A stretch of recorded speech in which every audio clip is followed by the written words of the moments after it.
All right, ladies and gentlemen, boys and girls, welcome to a slightly overdue post-match live. This is We Ain't Got No History. My name is David, and we're gonna talk about the 2-2 draw against Arsenal last night, or earlier today, if you're still on the West Coast like I am here in the U.S. It's been a long and dramatic and slightly tiring day. So, yeah, lots to digest. But perhaps in the 12 hours since this game ended, we've calmed down a little bit, come back to my usual level here. Nice little mellow reflection.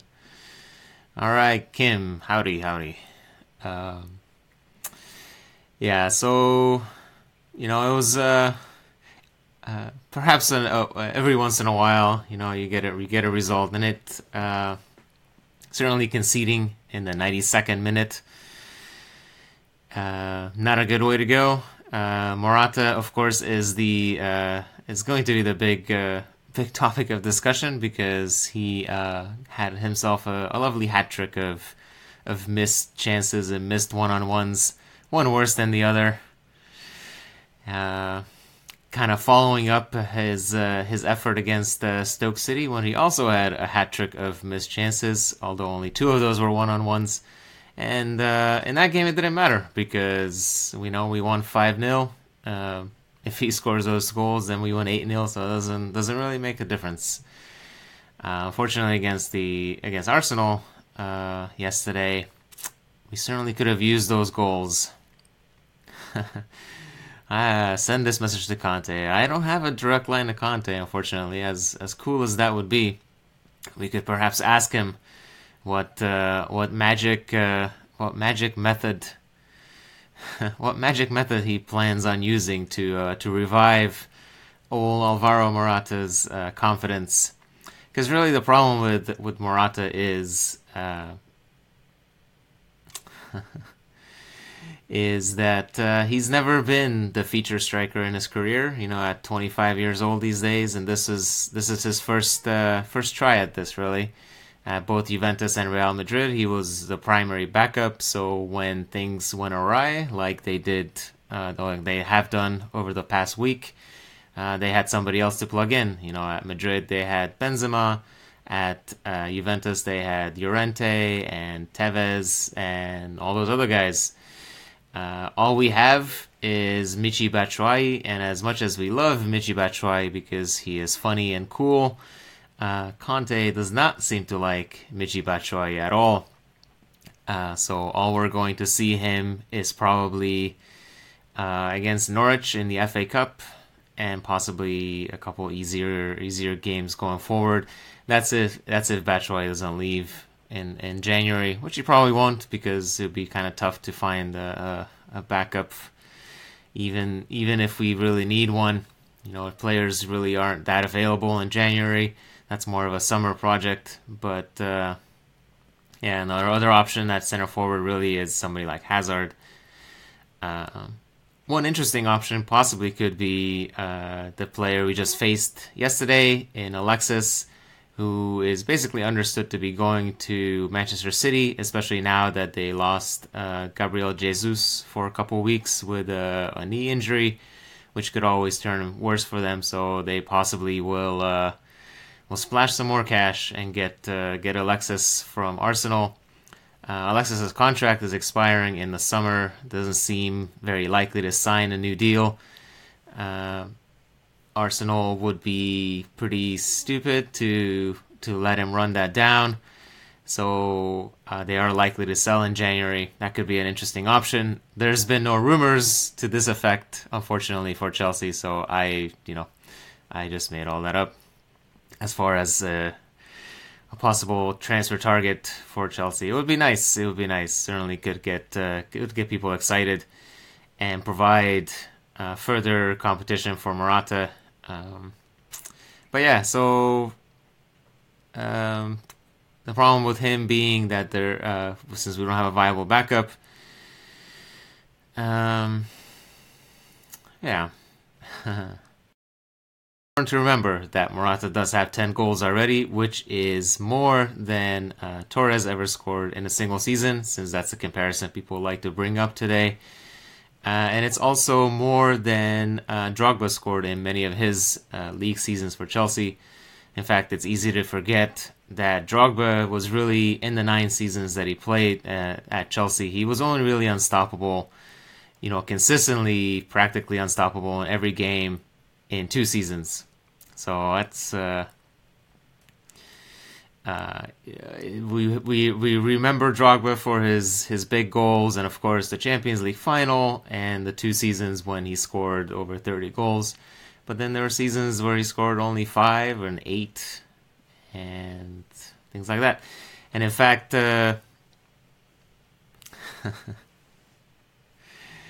Florian says 10 goals and 15 missed. 15 missed 100% chances, quite a bad quota. I don't think it's up to 15 yet. That's possibly a little exaggeration. It's certainly 6. All right, Drogba scored 16 in his first season. That's not bad, but it was in all competitions, wasn't it? Morata needed to watch more of Drogba's videos. Yeah, there was a story back when we liked Morata a little better when he was scoring a lot, that he's looking towards Drogba's old videos as inspiration. Presumably in the goal-scoring department, not in the simulation, which Drogba had a pretty serious reputation for the first few seasons. And the part where he didn't always score consistently. Yeah, so 16 goals in all competitions for Drogba in his first season. I think that's an easily achievable target for Morata, even if he doesn't ever again score with his feet. He can easily get 6 more goals in the league alone with his head. With good service to him. Although that seemed to be just the way this game was going. There was almost no service to him in the air. I haven't seen any real tactical breakdowns as to why that was happening, but I kind of just realized that a lot of chances on the ground, very few in the air. The goals will come. Yeah, it's good to see. It's good to see some positive support out there. It's very easy to get negative out on the Twitters and the internets and all that. Everybody has their opinion, and it tends to be the same. And then that kind of becomes a bit of an overwhelming negative experience, and everybody just kind of gets down on each other and the players. Morata comes on there and tweets himself that the only way forward is hard work, and everybody just tells him to do one. Conte cost us the game. He had all the time in the world to drop Morata and play Willian, Pedro, and Hazard. So the problem is it's not like Chelsea were lacking for chances. It's really hard to pin this one on Conte.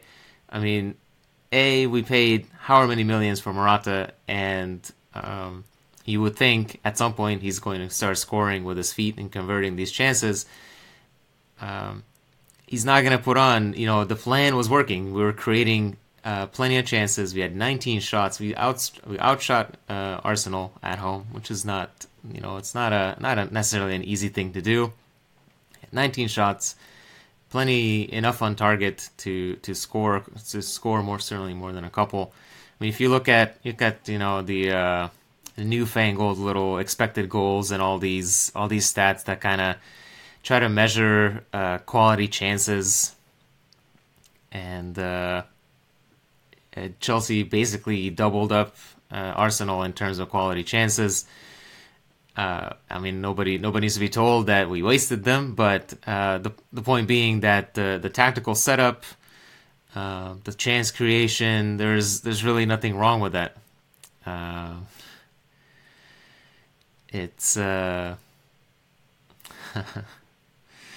Yes, and there's certainly criticisms to Morata's other facets of play as well. I don't think he was that weak in the other departments. I thought he had several excellent touches. He linked up pretty well. I mean, I don't think it's whenever you try to um, go against the prevailing opinion, it's kind of like I'm not saying that he had like an amazing game by any means. It was certainly one of the worst games that he's played for Chelsea, but overall the plan seemed to be working just fine. We created plenty of chances, and certainly if we put away any of our early chances, this game turns out very differently. In a way, it was kind of weird that nobody scored for the first hour. There were plenty of chances on both sides. Morata had missed several by then, but he wasn't alone. Bakayoko missed a really good chance. There's a Fabregas shot that he completely missed the net. There was a Hazard chance at the very beginning of the second half that Czech saved. There's another chance from Hazard where he just that was blocked. Alonso missed his free kick, which is surprising these days. You'd think he'd at least get that on target.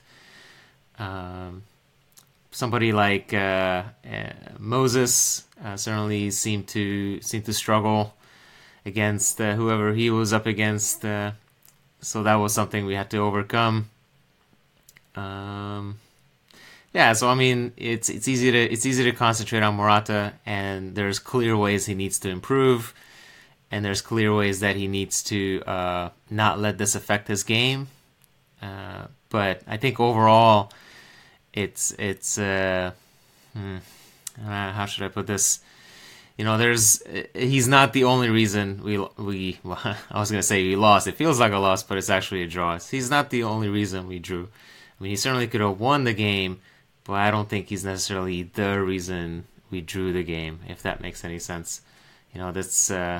It's easy to pin blame on just one thing. You could be Arsene Wenger and blame the referee for giving a perfectly justifiable penalty on Hector Bellerin kicking Hazard's foot. Wenger's got a bit of the Morata is doing everything else but score with his feet. Yes. He generally does. It's and that's my one big problem with the Torres comparisons that are being brought up a lot over the last couple of days. It's obviously my memories of Torres are not necessarily fresh, but basically, from what I recall and the general impression, it was that we never quite knew why Torres wasn't working, so to speak. And we tried many things to unlock him. We even got Benitez as manager to try to unlock old Fernando Torres. And we didn't know. Clearly, there was a mental aspect to it, but Torres' movement was never anywhere near the level of what we see from Morata. His overall hold-up play was useless. The runs that he would make in the channel would almost inevitably all lead him away from goal. There's a multitude of problems with Torres, and it's amazing that he played as many games as he ever did for Chelsea. And then eventually, basically, well, the one thing I definitely remember about Torres is the very first game he played for Chelsea was against Liverpool, which was probably a mistake to play him in that game. And there was a very similar chance that he got early on in that game against, and I think it was Carragher who blocked his shot or got a tackle in, and you thought that if he scores that goal, like, he becomes the greatest Chelsea striker of all time. But he messed that up, and from then on, it was all downhill. And that's what I remember about Torres. From then on, it never quite worked until that one night in Barcelona, which we could talk about for a long time. But right now, really, the one thing with Morata seems to be this one aspect of his play that seems that needs serious improvement. So he can work on that, and as long as he, doesn't descend too much into his own head, which he seems quite capable of, in fairness, because that's the sort of type of personality. He seems to be, and he's talked about this many times. I was browsing through some older quotes that he was talking about slumps that he's experienced before, like at Juventus, obviously. And there's a very telling one that there's a good article by Sid Lowe in The Guardian back in April about he called Alvaro Morata Chelsea's Mr. Nice, which is being the obvious antithesis to Mr. Not Nice in Diego Costa. But there's a quote in there that Morata gave to Sid, and it said, talking about previous times at Madrid, said, "Sometimes I go home and put the game on and think, how could I miss that? It affects you. It also affects you to know your career also depends on the opinion of journalists, fans, directors. Sometimes they're not really qualified to judge. In my position, what matters is goals. Did he score? No? Then he had a bad game. A shit game. Una mierda de partido. They don't know the movement, everything you've done. Your life can change in a moment, depending on if the ball goes in. In a week, I went from people shouting, 'Leave Madrid,' to scoring against Sporting, and then, 'Hey, savior.'" And he ends with, "You can't think you're God when you score an important goal or the worst player around when it's going badly." So hopefully he's remembering all this, and he's remembering the advice of his previous teammates like Gigi Buffon, whom we call the father figure and all that. So hopefully, all that he will iron out, and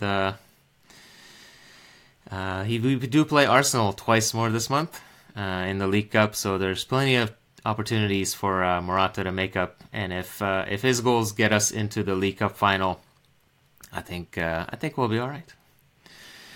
All right, Chuck says, forget Torata, Torres.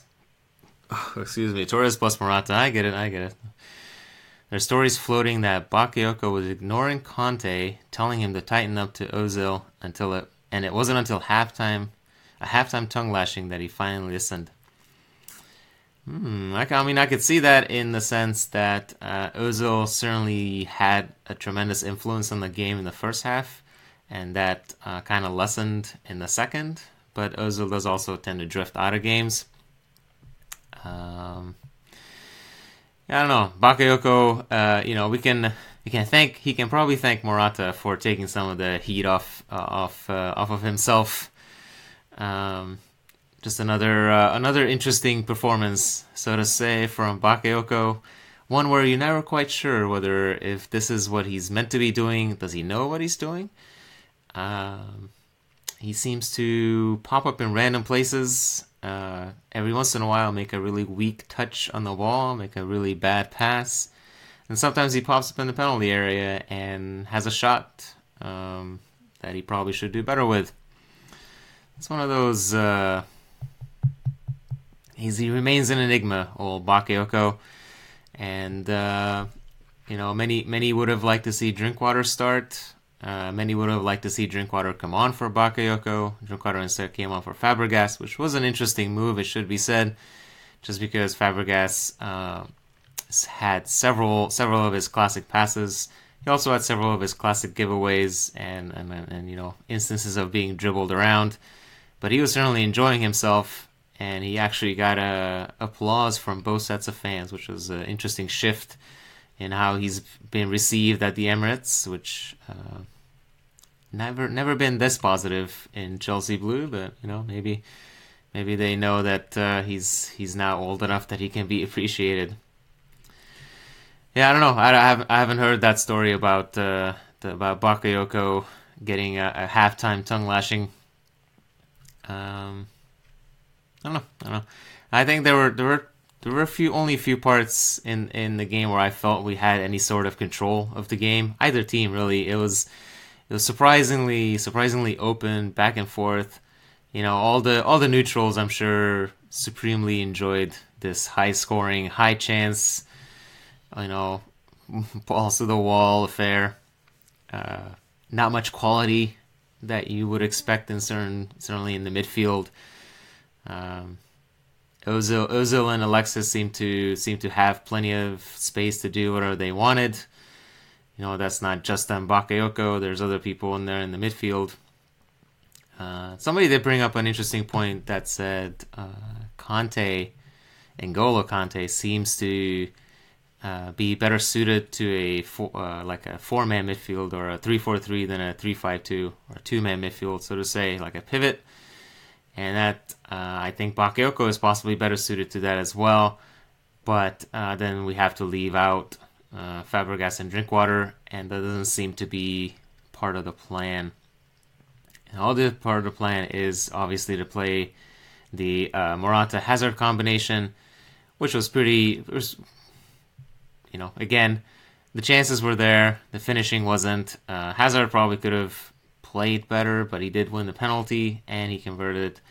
So, at some point, you do have to acknowledge that. Although obviously Conte did take him off to put on Willian, and Willian played a role in Chelsea's second goal, which looked to be the winner. But alas, it wasn't. Another person who played a great role in our second goal, was Zappacosta. Davide Zappacosta, who a couple of days ago was getting the Morata treatment for being absolutely terrible. Today, in his 20 minutes, he was actually very good. Mostly because he finally took on this Maitland-Niles character who was playing left wing back for Arsenal. 19 or 20 years old, or how old he is. And for whatever reason, Moses didn't fancy going at him, really, which seems to be a trend with Moses these days. And that's something that he needs to kick out of his game and go back to being the winger that he used to be and actually taking on his man. And rather than hitting crosses hitting crosses into the first defender there. But yeah, Zappacosta actually, try to go past Maitland-Niles, and lo and behold, he actually managed to do so, and that's how the second goal came about. Wing back to wing back, just like Conte dreamt it up. We should go back to the 3-4-3, says Razin. I mean, in a way, I kind of like that we went to a 3-5-2. Arsenal were one of the few teams last year who kind of figured out the 3-4-3, and they, whenever they matched us in the 3-4-3, which they played themselves today, we seemed to not do too well. So I mean, I like the idea of adding the extra midfielder to give us more control. That didn't seem to work today, but I don't know. Yeah. We've been playing the 3-4-3. It's not like we've completely gone away from it. It's this 3-5-2 seems to be the first choice, so to speak. But there's been plenty of instances of 3-4-3, especially when Morata was injured. Just played the three smalls up top. I think it's still. I like that we have multiple starting game plans this season. Kind of keep the opponent guessing a little bit. Last season the 3-4-3 took everybody by surprise, and we were really good in it. But then, as we entered in the second half of the season, teams slowly started figuring us out. Most notably Spurs, Arsenal, in a way. So it's good to keep that flexibility and keep your options open. The only problem there is you have to make the right choices. You have to make the right rotations.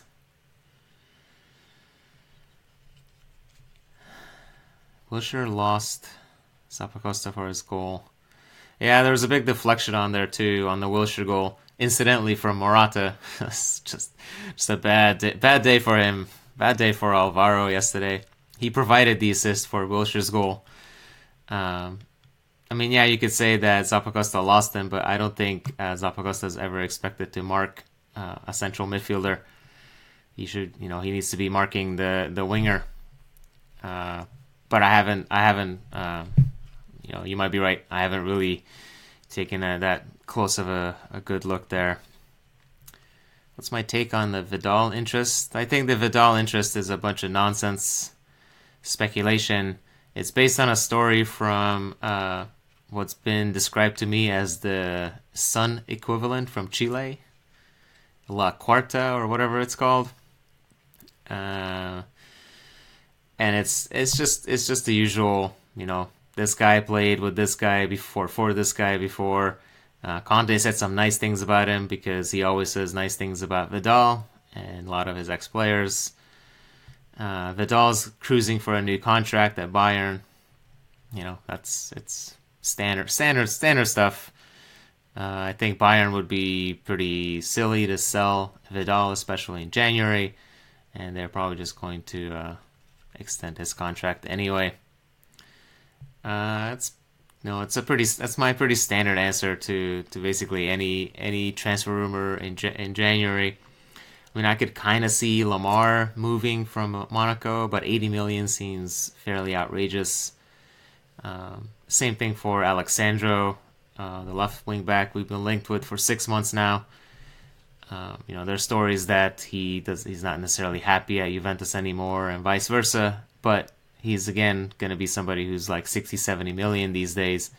And it just doesn't seem to be within our purview or within our MO these days to make such big purchases in January. Am I not watching the game? Oh, come on, Leroy. Of course I'm watching the game.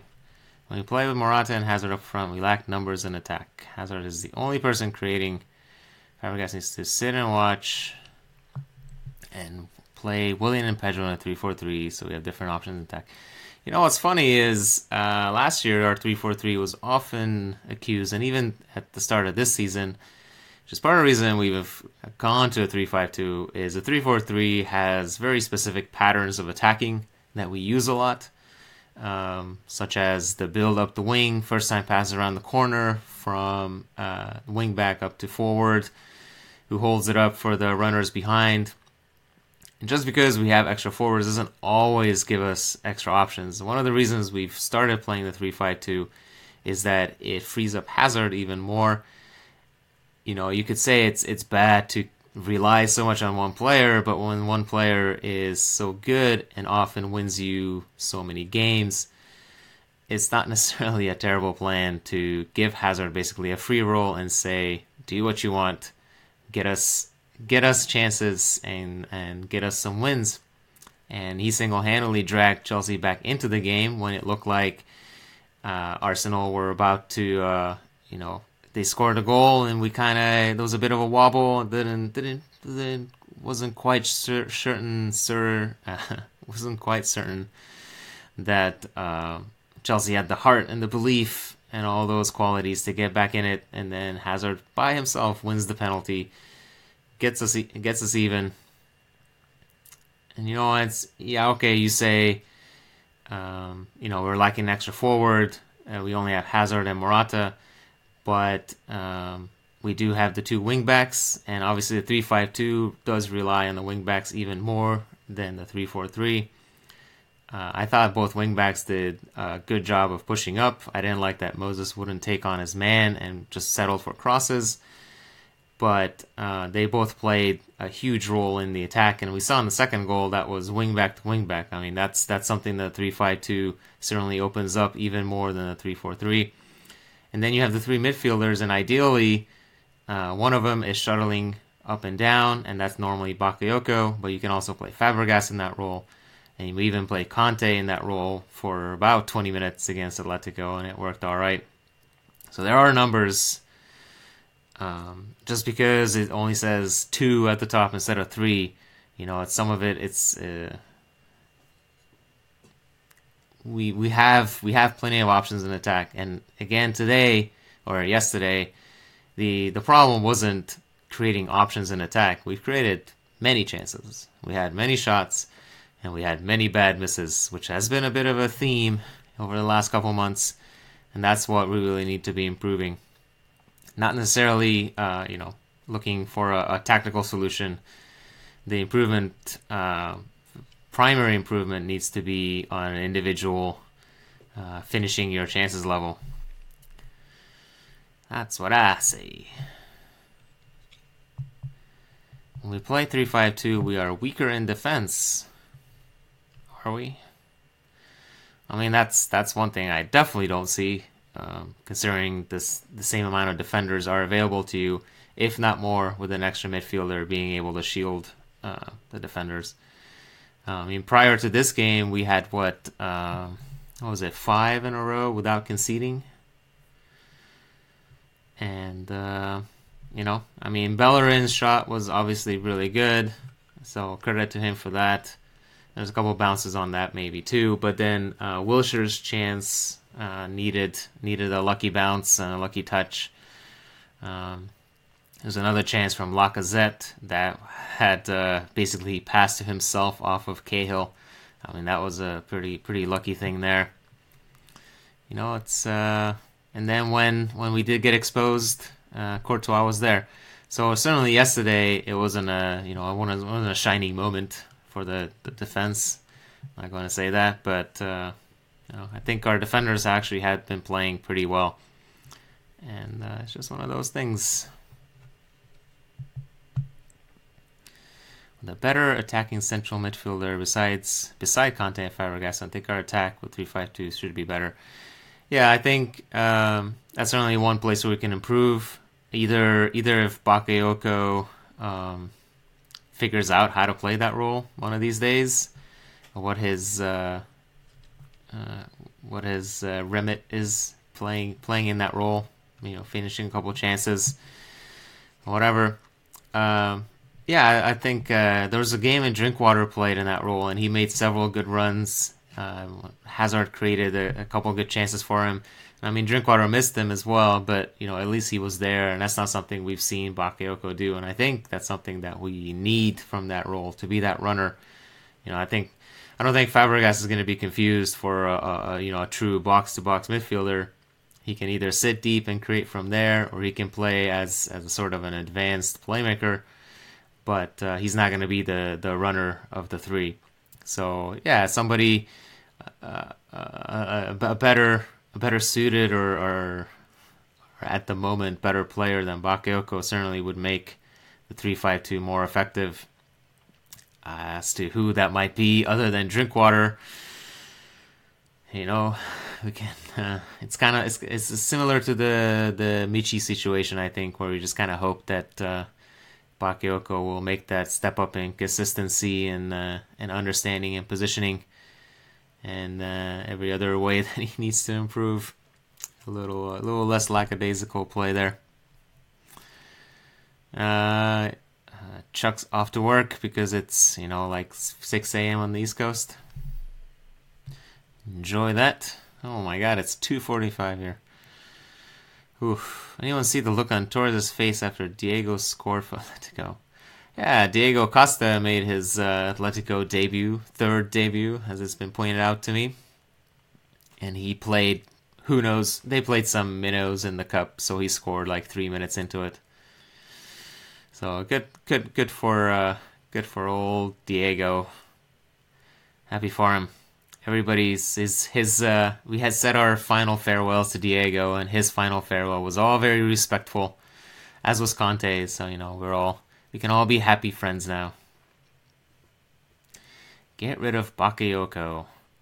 I don't think we'll be getting rid of anybody we just signed 6 months ago, and that goes for Bakayoko and Zappacosta, Morata, and all these guys. It's one of those things where you make your bed, and now you get to lie in it. And hope that there's no bed bugs.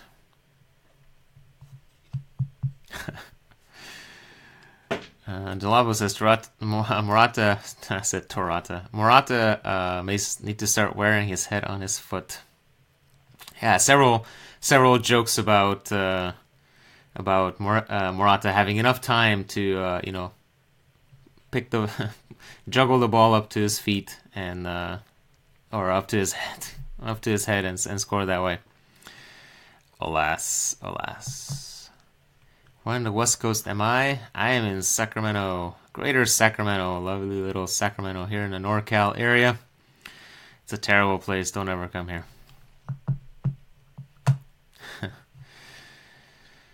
Get rid of Bakayoko. Bring goal-scoring midfielder, winger, and an attacker to compete with Morata. Yeah, well, I think we mostly needed a left backup for Alonso. If we sign anybody in January, I hope it's somebody to help spell Alonso in games. But, yeah. Mahrez looks set to leave. Does he? Hmm. I mean, Mahrez would be an intriguing option just because he's not cup tied for the Champions League.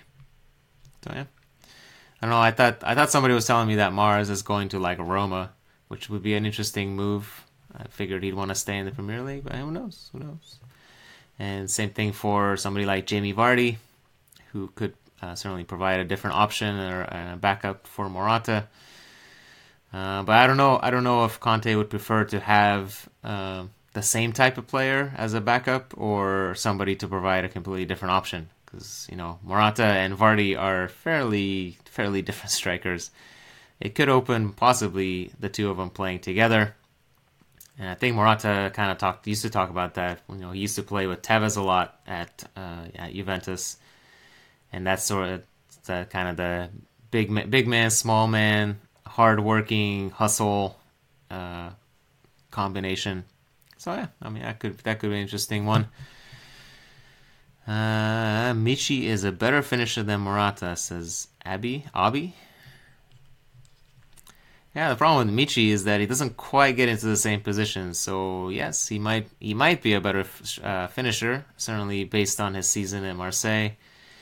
But would he have been in the same positions? I mean, one would assume that's why he doesn't play as much, because he doesn't quite follow the game plan or understands the game plan to the extent that Conte wants him to understand it. So I don't know. We'll see. Batshuayi will be playing on Saturday against Norwich, presumably in a 3-4-3, to give Pedro and Willian some playing time as well. So it'll be a chance for Amici to show off those finishing skills, and just I guess how good they are. Are we legitimately going for Barkley? Yeah, I'm afraid there might be actual legitimate interest, which would be legitimately disappointing, I guess. I mean, maybe not disappointing is not the right word. It would be one of those where I would have to question why we're spending that money on Barkley. There's obviously he is young and homegrown, so that kind of ticks a couple boxes. But he quite clearly wants to go to Spurs. I mean, that's why he canceled his Chelsea transfer in the summer at the 11th hour. So, I mean, I'm sure we'll make a play just to see what's what.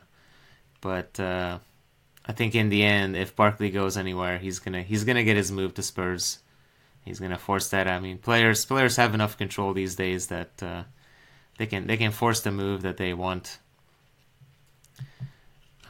It would really not surprise me to see Chelsea not sign any major players. I mean, we signed some 16-year-old a couple days ago from Austria, so that's exciting.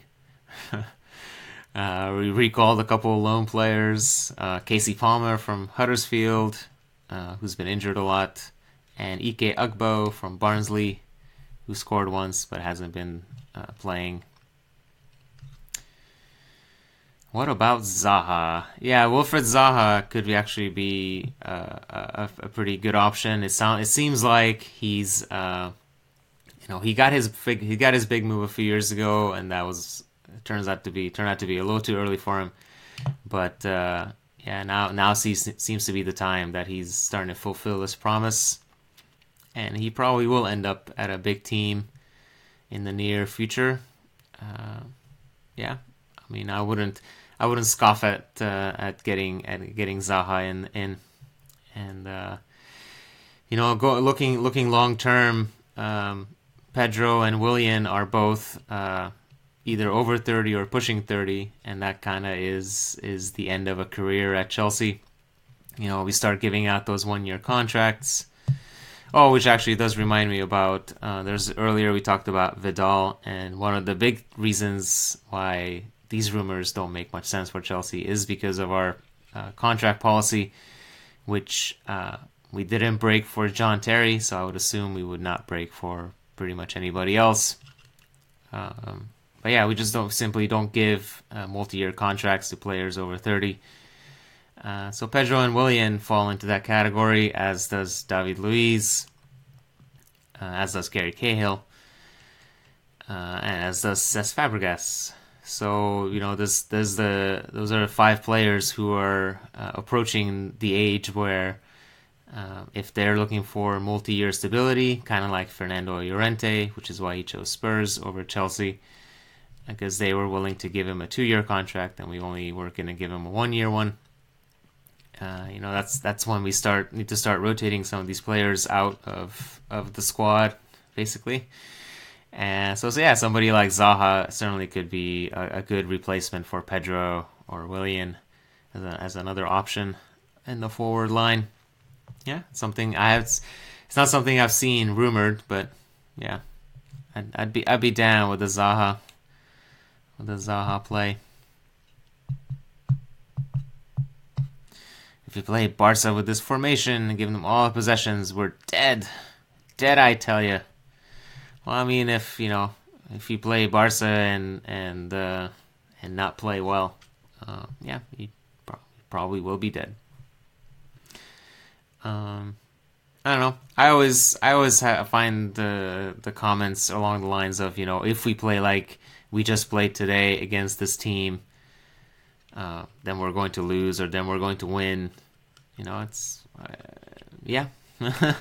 You have to play most teams. You have to play well to win, and most teams, if you give them lots of chances and you don't take your chances, like we did yesterday, then you open yourself up to defeat or draw.